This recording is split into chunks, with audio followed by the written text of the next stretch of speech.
أعوذ بالله من الشيطان الرجيم. بسم الله الرحمن الرحيم.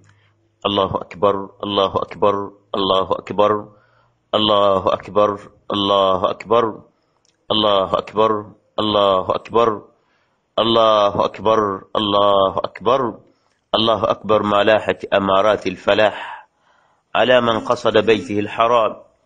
الله أكبر ما صاروا في البر والجو والبحر تحرسهم عناية الملك العلام. الله أكبر ما فارقوا أموالهم وعيالهم لينالوا رضوان الأكبر. الله أكبر ما كبروا ولبوا ولبسوا لباس الإحرام. الله أكبر ما جدوا في المصير حتى شاهدوا الكعبة البهية. الله أكبر ما طافوا وسعوا وشربوا من ماء زمزم المطهر.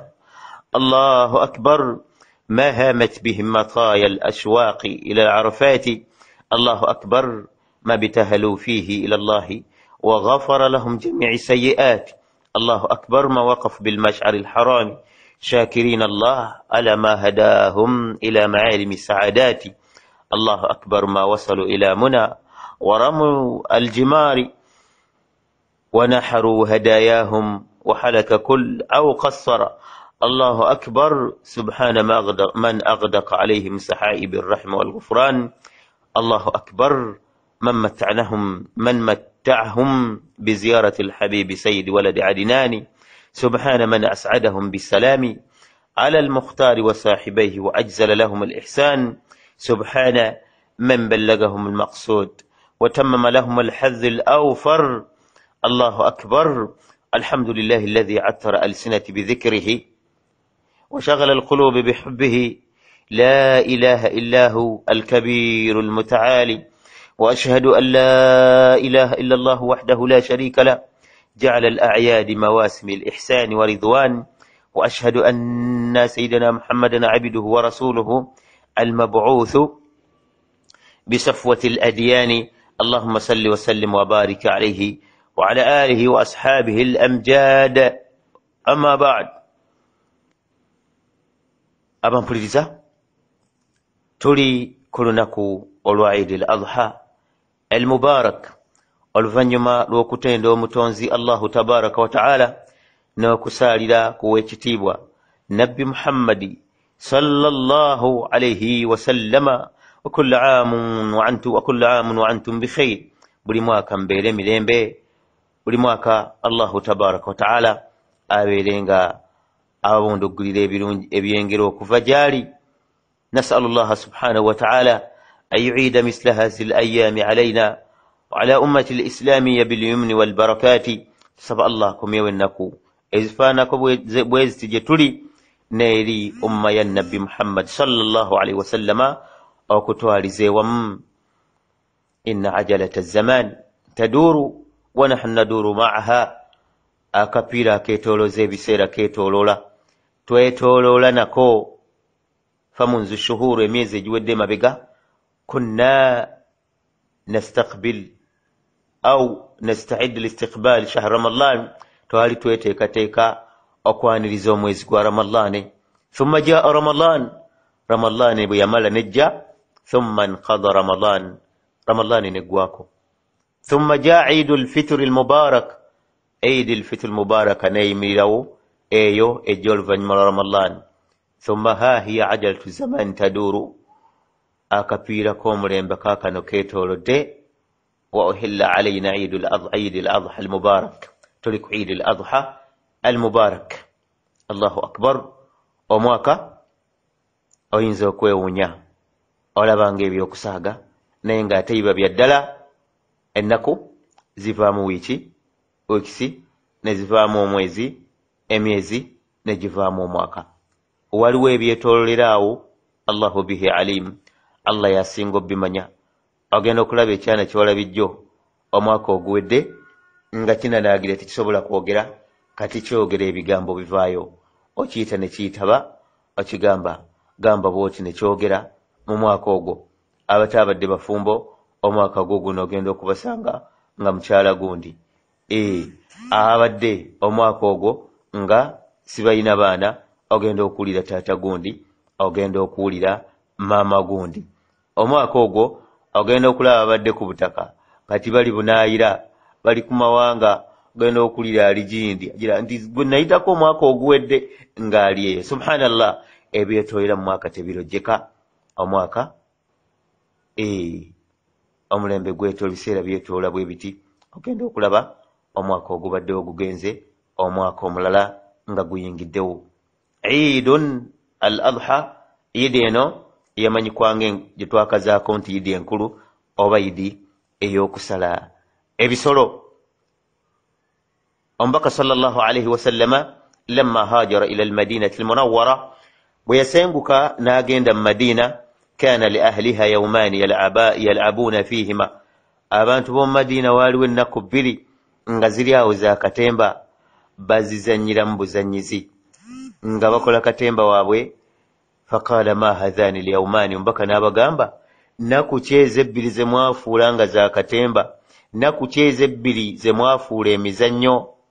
qaalu inna nal'abu fihima fi ljahiliya, baamugamba obusiraamu nga tebunnajja zaali nnaku zaffe era nga tuzizannyiramu nnaku zaffe za katemba. Faqaala, omubaka n'abagamba inna allaha kad abidalakuma bihima khayran minhuma, Allah abakyusirizaamu ennaku ezisinga ezo. Eidul fitr, idi eyagwa eya Ramadani, wa Eidul adha, ne idi ey'okusala ebisolo. Eno gye tuliko olwaleero. Hadisi eyo yeyogerwa Abu Dawuda ne Nasaiyu, naye yajoogera ne Imaamu Ahmad yajoogera. Sheikh Albaniyu yagamba hadisi ntuufu. Abampuliriza, ebyetolera mu nnaku zino tebirojjeka. Ennaku ezisinga okuba nti emirimu gyamu gyagalwa nnyo eri Allahu tabaraka wa taala. Omubaka bwe yabuuzibwa wala aljihaadu fi sabilillah, zisinga n'okulwana mu kkubo lya Allah, omubaka wa Allah? Omubaka n'agamba wala aljihaadu fi sabilillah, tekube kulwana mu kkubo lya Allah, illa rajulun kharaja bimaalihi wa nafsihi falam yarji min dhalika bishay, okujjako omuntu afulumya okugenda okulwana mu kkubo lya Allah n'afuluma n'ebyobugagga bw'amakulu, n'afuluma n'emaali, n'aba nga teri kikomyewo. Ye yennyini nnyini afiiriddeyo n'emaali tekomyewo, ye yekka gwe tuyinza okugamba nti asinga ennaku zino. Obulungi bwali tezirojjeka. Hani liman saamaha, omuntu azisiibye oyo alhamdulillah, kyengera Allah kyamusobosezza, ayodde musera. Era n'oyo abadde nga tazigayaliridde kubeera nti waba tasobodde kusiiba, abadde omu kuboogera ku Allah ennyo, abadde omu kubasaddaaka, ebirungi byamu tebirojjeka. Munnange olunaku bwe lugenda luba lugenze.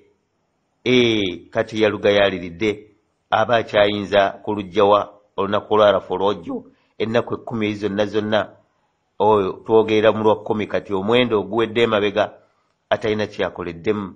Munnange obadde kuki? Abampuliriza, eno eddiini y'obusiraamu ddiini ya kuyoola mpeera, ddiini ya kusigiramu omuntu byagenda okukungula ku lunaku lw'enkomerero. Wetwogerera ba hujjaji baitillahi alharam abaalamaga okugenda okuba nti balambula ennyumba y'omutonzi Allahu tabaraka wa taala, abaayanukula omulanga ogwo Allah gwe yagamba nabbi Ibrahimu agukuba agukoole, agamba abantu bajje balamage. Naam, abantu balamaga paka kati, era nga bakyalamaga bava mu buli kanyomero konna, Allahu akbar, nga bagenda okubeera nti liyashhadu manafi'a lahum, babeere beerabire ku migaso gyabwe, bagende bafunemu. Munnange, bw'oba ng'olina obusobozi obukola hijja n'ogaana ogikola, salawo ofiiridde ku nzikiriza ki, yahudiyan au nasaraniyan, kyekikusingira kufiira ku budaaya oba buyahudi, kufiira ku buyudaaya oba bukristaayo, kyekiba kikusingira okukola hijja. Mpagi ya busiraamu namba kuliko akakwakkulizo liman istataa ilaihi sabila, kwoyo aba alina obusobozi obugenda gyeri. Abatalina busobozi yasikutu anhu eddiini yaffe ennungi nnyo, abatajja kuvunaanwa ku nsonga eyo. Abampuliriza, abantu abali mu kulamaga abaagenda okubeera nti bakola emikolo gya hijja, abantu abo olunaku lw'eggulo babadde mu Arafa. Arafa y'empagi ya hijja esinga obukulu. era kasita esuba omuntu hijja eba emusubye kubanga munnaye olunaku lwa arafa lwero lumu kasita lugenda ne bw'ogigendamu omwaka mulamba oba emyezi 10 oba bbanga ki osobole okubeera nti olunaku olwo ludda livansi tekisoboka luba lugenze munnange. Abantu babadde mu kuyoola mpeera, babadde mu kutenda Allah, babadde mu kusaba Allahu tabaraka wa taala obulungi bw'eddiini eno. Allah yawa nabbi Muhammad sallallahu alaihi wasallam bw'aba amuwadde aba awadde ffe okuba nti tetuviiramu awo okuba nti tusiiba olunaku olwo lwa arafa. Ayalemu okusiiba ennaku endala 8 olwa arafa terukulemye nalwo ne luba nga lukulemye munnange ebaloosi y'amaanyi. Waliwo abatasobola kusiiba nnaku 8 ne babeera naye ng'olwarafa terubasibye, olwarafa terwabasibye, babadde nga balusiiba. Omubaka yagamba yukaffiru sanatu lmaadi walbaaqiya, lumementula amazambi ga myaka 2 omwaka mulamba emabega n'omwaka ogwo gwennyini. Oyinza munnange obulungi obwo busangawo, oyinza busangawa? Omubaka sallallahu alaihi wasallama tukimanyi nti yakola hijja mu buwangazi bwe. Hijja emu yagamba basahaba khuzu anni manasikakum, munzijeko ekyokukola. Bamwetegereza nnyo basahaba ridwanullahi alaihim ajmain, beetegereza omubaka sallallahu alaihi wasallama biki byakola ne bakola, nabwekityo ne babeera nga babiyigiriza abajja oluvannyuma, kubanga Kaaba yo kuva dda yali eramagibwa abatali basiraamu n'abatali basiraamu tuusa Allah lye yasalawo kubeera nti ekifo ekyo tekiddamu kubeera nti kiyingiramu abatali basiraamu, omulyango ne guggalwa. Omubaka najja, Allah we n'amubuulira ebyokukola, n'abeera nga yabigiriza basahaba ngeri ki gye bakalamu hijja. Abampuliza olunaku lw'eggulo bahujjaaji babadde mu Arafa, babadde mu Arafati nga bali mu kuyoola empeera ezitalojjeka. Allahu tabaraka wa taala asonyiwa abantu b'omu Arafa, yubahi bihimul malaika. Allah agamba bamalayika n'abagamba mutunuulire abaddu bange baabo mu Arafa, baabo jaa'u shu'than gubra, bazze bakuluusanye, bavudde min kulli fajjin amiq, bavudde mu buli kanyomero konna, batya ebibonerezo byange, walam yarahu, tebabirabangako. Allah yagamba malayika nti ushidu, mubeerenga mukakasa anni kad gafartu lahum, basonyiye. Tusaba Allah abeerenga asonyiwa abaddu baabo abazze gye baava nga bafaananako nga bebi, anti bebi abanazambi ki abatalina kye yakoze. Tusaba hijja yaabwe Allah agifuule hijja almabrur, hijja eyo etayina mpeera illa aljanna, okujjako ejjana. Abampuliriza mu Arafa omubaka sallallahu alaihi wasallama ayina byesanyisizaayo basahaba. Yagamba Bilal ansit liya nnaasi, yagamba nsirisiza abantu. Obudde bwali buwongedde, enjuba egwa bweti, enjuba nga egwa mu kaseera akako okubanga egwa. Omubaka yagamba Bilal nsirisiza abantu. Bilal n'agamba abantu ansitu li rasulillah, musirike omubaka ayina byagamba. Omubaka sallallahu alaihi wasallama n'abeera nga annyonnyola basahaba, n'abagamba nti jaani Jibrilu anifa, n'abagamba akaseera akakayitawo Jibrilu anzijidde, wa aqra'ani min rabbi salam, n'abeera nga antuusizzaako salaamu eva eri omulezi wange. N'aŋŋamba nti Allah asonye abantu abali mu Arafa, era be bamu abagenda mash'al haram e Muzdalifa, wallah min anhum tabi'at, Allah basonye abajjeeko amazambi. Fafariha Umar radiyallahu anhu, Umar yasanyuka nnyo, n'agamba ya Rasulallah alana khassa, yagamba ekyengera kino kyaffe ffekka. Omubaka sallallahu alaihi wasallama n'amugamba lakum waliman jaa ba'dakum ila yawm alqiyama, n'amugamba Umar mukwase emikono ebiri, kyengera kino kyammwe na bonna abalijja oluvannyuma lwammwe paka ku lunaku lw'enkomerero. Arafa lwe lunaku olubalwa nti omuntu bw'aba agiyimiriddemu aba asemberedde okuba nti awangula hijja. Bwe lumusuba abamunanga asubudwa abatalina gyagenda dusanga luba lugenze nga bwe tugambye alhajju arafa. Omubaka yagamba hijja kubeera mu arafa. Ebyo nno ebikolebwa omuntu waba takulembeza bukkiriza ayinza obutabaako kyafunamu, ayinza obutaganirwa, kubanga muli abagamba bino betwajjiridde abaalaba birala. Eyazze n'obukkiriza yawoomerwa, yawulira embeera gy'atawulirangako, yawulira tebayita okuwoomerwa eddiini eno nga kimusensera. Tusaba Allahu tabaraka wa taala abeere nga atwala abatagenda nga kulambula nnyumba ye, abatwale bagirambule, n'abaali bagenzeeyo Allah abazzeeyo. Abampuliriza, Allahu tabaraka wa taala agamba abantu bwe baba bava mu Arafaati babeere nga bamwogerako, bagende babeere nga bamwogerako nnyo nga batuuse Muzdalifa. Inam bafuluma mu Arafa olwakanyigo mpola mpola. Omubaka yagamba nga basahaba n'abagamba sakina, yabagamba nga baseeneekerere, yabagamba nga basiriiki, yagamba abalengeremu obuteefu baleme kudda munnange kuba nti badda mu mboozi z'edduniya naki, ng'abamu bwe basobya ne babeera nga emikolo egyo tebaganirwamu, wabula okubeera nti bambi badda mu mboozi ezitalina makulu, ezo banywa buli lunaku ezisoboka. Naye munnaye biri ebifo bya kitiibwa, bifo oba tolina gy'ogenda kuddamu kisanga, kirungi ne weerekereza eby'edduniya n'obeera nga weewaayo, n'obeera nga omutima gwo ogukwasa omutonzi Allah, n'obeera nga ebirowoozo byo byonna obyolekeza olunaku lw'enkomerero. Allahu tabaraka wa taala yagamba فإذا أفضتم من عرفات فاذكروا الله عند المشعر الحرام واذكروه كما هداكم وإن كنتم من قبله لمن الضالين. الله يقام بمبا مفا عرفاتي nga muvuddeyo mwogere nnyo ku Allahu tabaraka wa taala nga mutuuse Muzdalifa.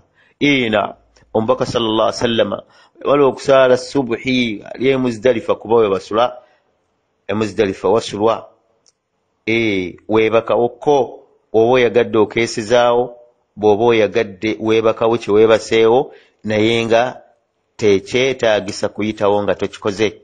Bw'oyitawo munnanga obuyisi oba ogenda gwa mu mutango gw'okusala.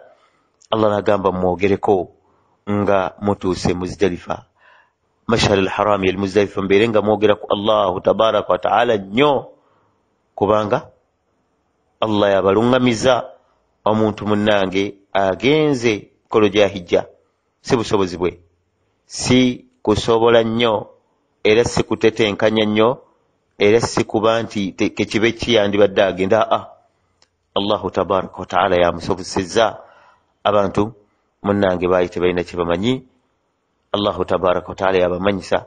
Abantu abamu bamubuze nga tebannagenda mikolo gya hijja, Allahu tabaraka wa taala yabalungamya n'abeera nga abatuusa, kubeera nti bawangula byayagala, nga yabasobozesezza omutonzi Allahu tabaraka wa taala.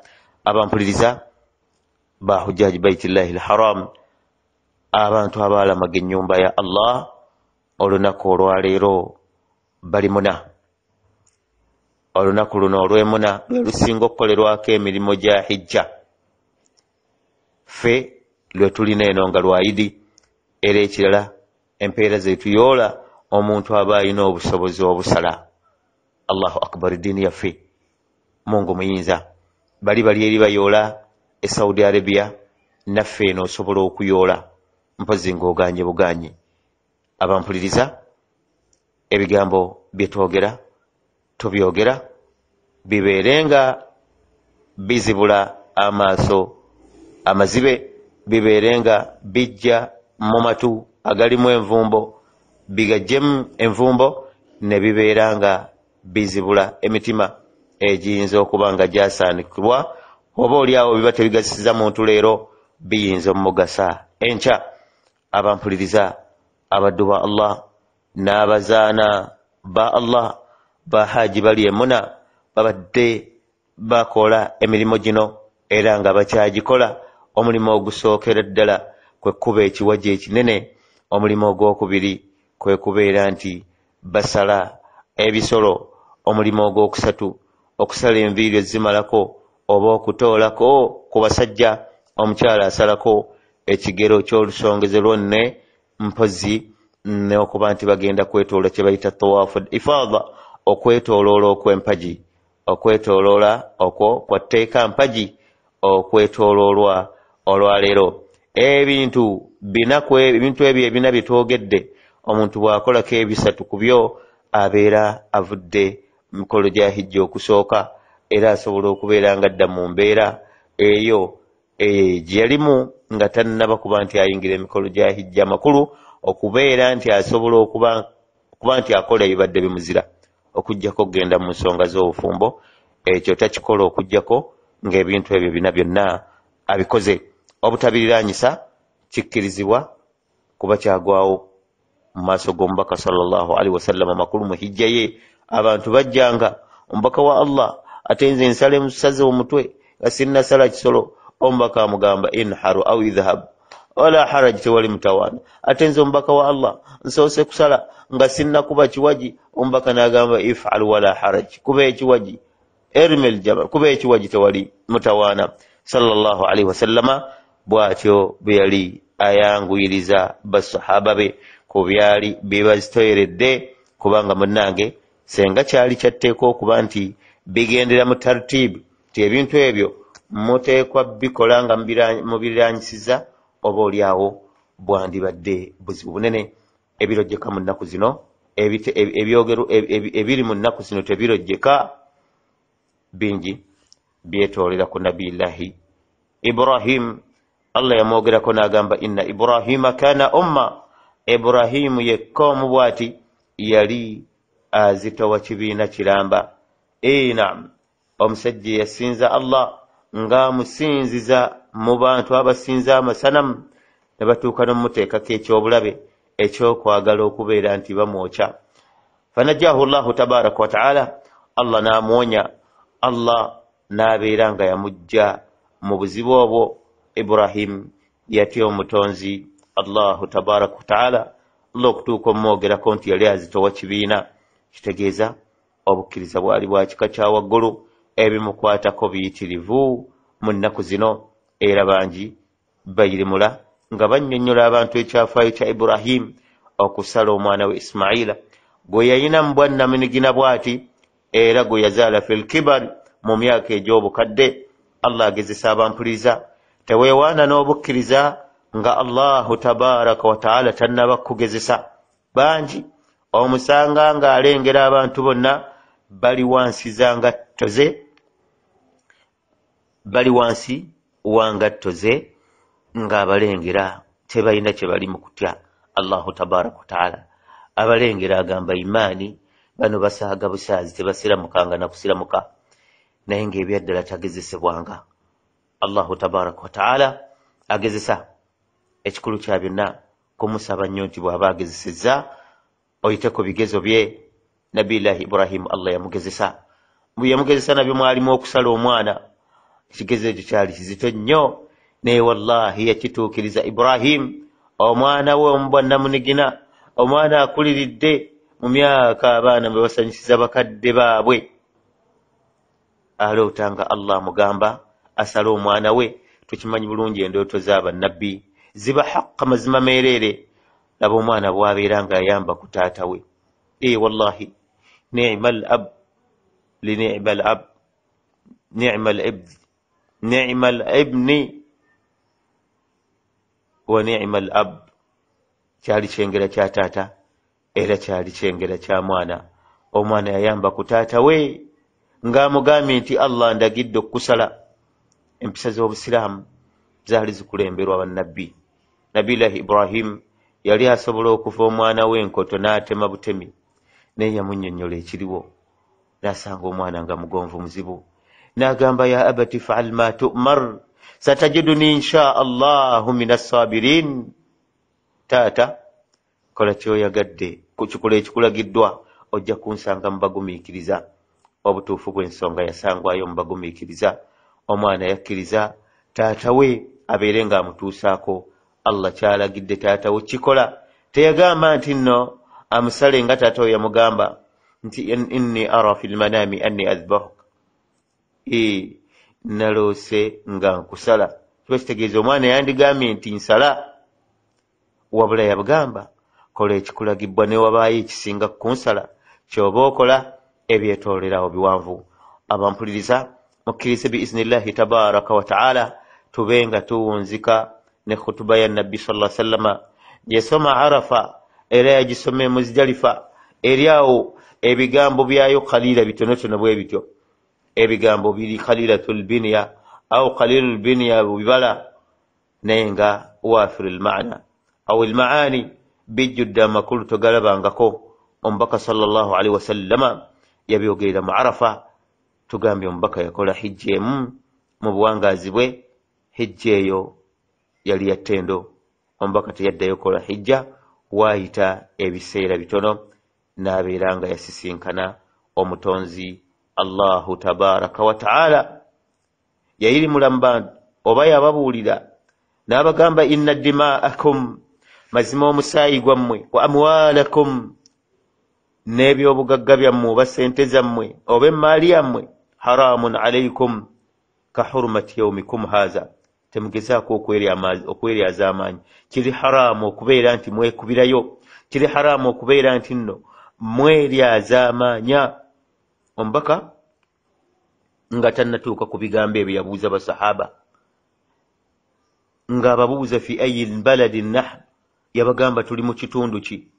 Basahaba baatuuka okutya, bamanyi bali mu bifo bya hijja, bamanyi bali mu bifo eby'e Makka, bamanyi bali mu bifo ebyo tuli e Saudi Arabia ebigendo amba haji. Naye baatya okwanukula omubaka ne bagamba omubaka tabisamma bigayiri ismihi, ebitali mannya gaki, oba bigayiri ismihi amannya g'ebitali bifo ebyo. Allahu akbar. Ne bagamba Allahu wa rasuluhu Allah yamanyi. N'ababuuza mwezi ne bagamba Allah yamanyi.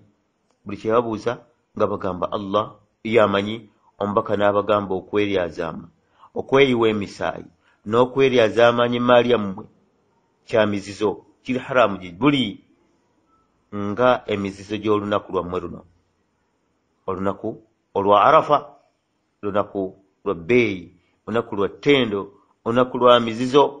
N'abagamba fi shahrikum hadha, mu mwezi gwammwe guno, omwezi gwa Zulhijja, guli mu myezi egy'emizizo. Fi baladikum hadha, mu kitundu kyammwe kino, ekitundu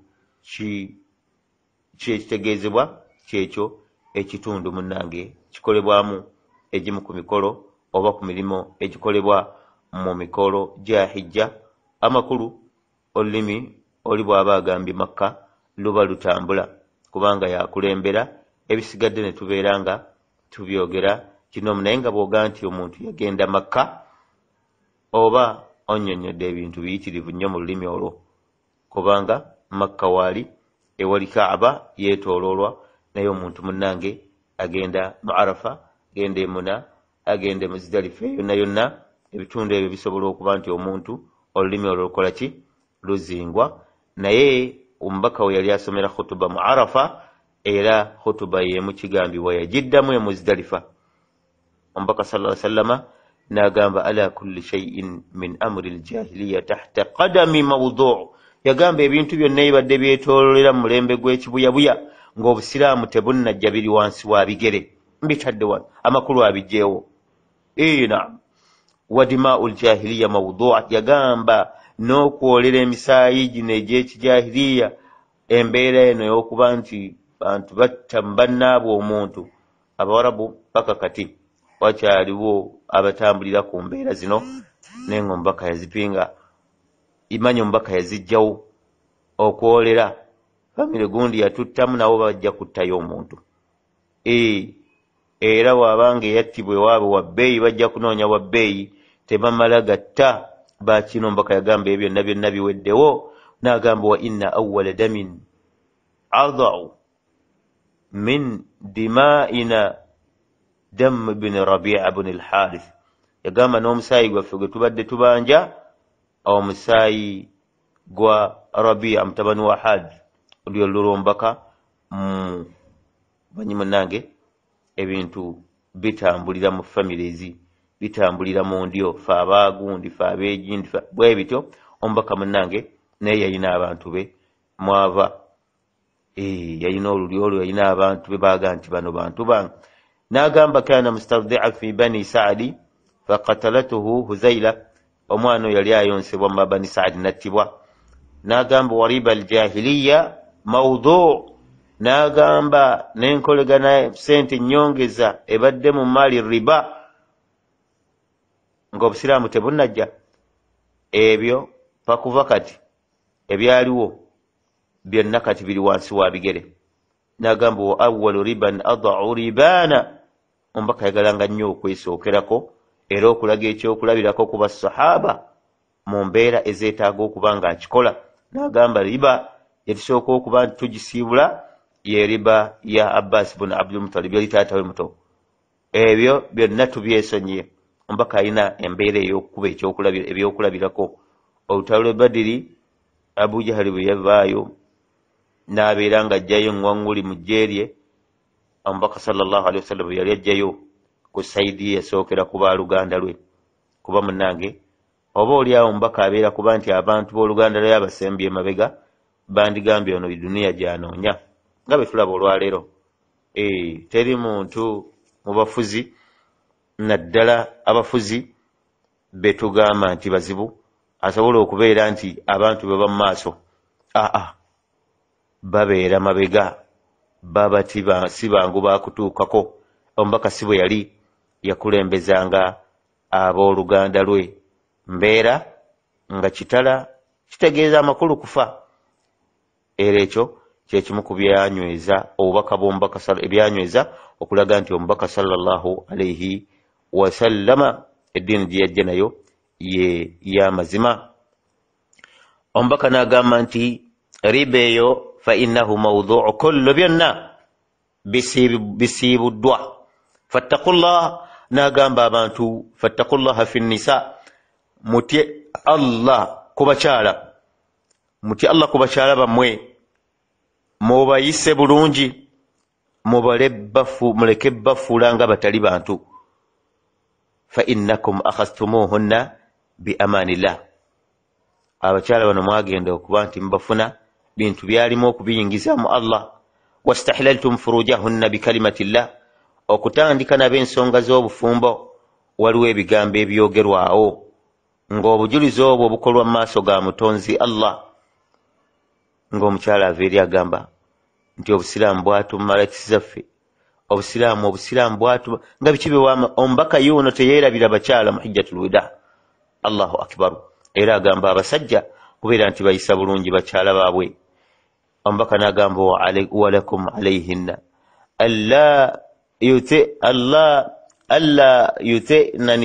yuti'na furushakum ahadan takrahunahu kyala tokkirizibwa kuyingiza munnange muntu wakanga bamutamwa tokkirizibwa ne bwawa luganda lwe ng'omaze omumutegeera nti tebakwatagana newakubadde si kirungi bayinza okubaawo ensonga munnange beeranga weewala okuba nti bamusanga ewaka ensonga eyo eba emunyiiza kyekimu ali kumpi oba ali wala ayinza okuba si wa luganda lwo ayinza okuba ne wabaawo abalala beeyakkiriza okubeera nti nno asobola okuyingira wakubadde si buli omuntu asobola okuyingira nga bataliiwo tutegeeza ku sayidi ey'abakyala bweba ku sayidi ey'abaami era tutunuulira ani azira omukyala ani atamuzira mu mbeera y'okuba nti asobola okuyingira ewaka nga bataliiwo newakubadde ewaffe kya bulijjo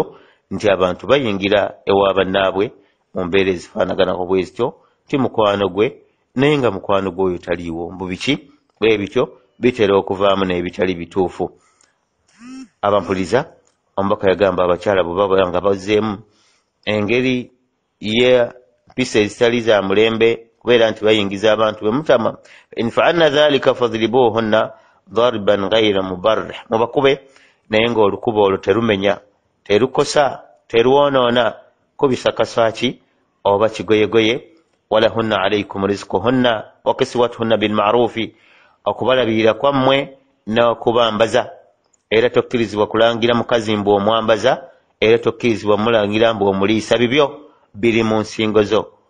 وقد تركتم فيكم ما لن تضلوا بعدي أبدا أو ما لن تضلوا بعده إذا اعتصمتم به. ombaka yagamba mbalekedde nga byembalekedde bino bwe munaaba mbyekutteko ebyokubula mubyerabire temujja kubula. N'agamba kitabu Allah, kyekitabo kya Allahu tabaraka wa taala. wali wa sunnati ne nkola yange oba ne bigambo by'omubaka sallallahu alayhi wasallama. wa antum tusaluna anni, mujja kumbuuzibwako. omubaka yagamba mujja kumbuuzibwako nti nzaani gye muli. fama antum qailuna, munaayogera kimunagamba mutyanga Allah ababuuza kikye munjogerako. qaalu, basahaba bagamba nashhadu annaka kad ballaghta wa addaita wa nasahta, tujja kujulira mu maaso ga Allah era nga tukakasa nti mazima watuukiriza, wabuulirira n'otuusa ebyakutumwa gye tuli. omubaka faqaala bi usbu'ihi as-sababa, n'asonga olugalo lwe waggulu ku ggulu bw'ati waggulu. yarfauha ila samaa, lusonga waggulu. yankutuha ila nnaasi, bw'alusonga ne mu bantu. ng'agamba Allahumma ashhadu, ayi Allah julira. ebigambo byawulira mu basahaba. Allahumma fashhad, emirundi esatu agamba Allah ajulire. abampuliriza ebyo byali ebigambo by'omubaka sallallahu alaihi wasallama bye yalaamira basahaba mu khidjatul wida. byali agamba basahaba yali ategeeza ffe kiba kitegeeza wonna wonna woowulidde nga munnange oluusi otambulira woddukawo. bw'oba oli mubayiba misaayi, ekyo mbusiraamu amazaamu ge buvumirira amanene. saba Allah tutaasa embeera eyo, tokirowooza nako. bw'oba oli mu bantu abakubirayo bannaabwe, dduka supiidi, awo toyimirirawo n'akatono. n'ebirala bye tuwulidde mu khutuba ya nabbi ennyimpi, naye nga amakulu ageekweseemu mayitirivu nnyo. tuwunzika abampuliriza olunaku luno olwa Idi, laysa liman labisa aljadid, si lunaku lwagamba nti nyambadde bipya, wabula omuntu ategeera olunaku luno ebyaddala. yoyo man khaafa yawmul wa'id, ate olunaku lwajja okubeera nti asisinkana omutonzi Allahu tabaraka wa taala. amasanyu geetaaga okukekkereza. naam, amasanyu bw'otagakekkereza weekanga eddiini ogisobezza. kyetutegeeza n'okukekkereza amasanyu, beera ng'osanyukiramu ebyo obusiraamu bye butagaana, obeere nga weewala okusanyukiramu ebyo n'obusiraamu bye bugaana. abampuliriza mugezeeko okubeera nti mulabikira mu mpisa ez'obusiraamu ezannamaddala ku lunaku luno, kubanga munnange waliwo bye bitakwatako. abamu basiraamu, abalala si basiraamu, babeera nga batega abantu ku lunaku nga zino ezaidi, nebabeera nga bazimalira mu bwonoone. tusaba Allah tutaase embeera eyo. bwe tutyo bwe tuwunzika ebigambo byaffe eba khutuba yaffe, tusaba Allah tugase n'ebigambo ebibadde muyo. Allahu akbar, Allahu akbar, Allahu akbar. rabbana zalamna anfusana wa illam taghfir lana wa tarhamna lanakunanna min al-khasirin. Allahumma taqabbal minna salih al-a'mal. اللهم اجعلنا لك ذكارين لك شكارين. وصل اللهم على سيدنا محمد وعلى آله وصحبه وسلم. كل عام وأنتم بخير. عاد الله هذه الأيام علينا وعلى أمة الإسلامية باليمن والبركات. والسلام عليكم ورحمة الله وبركاته.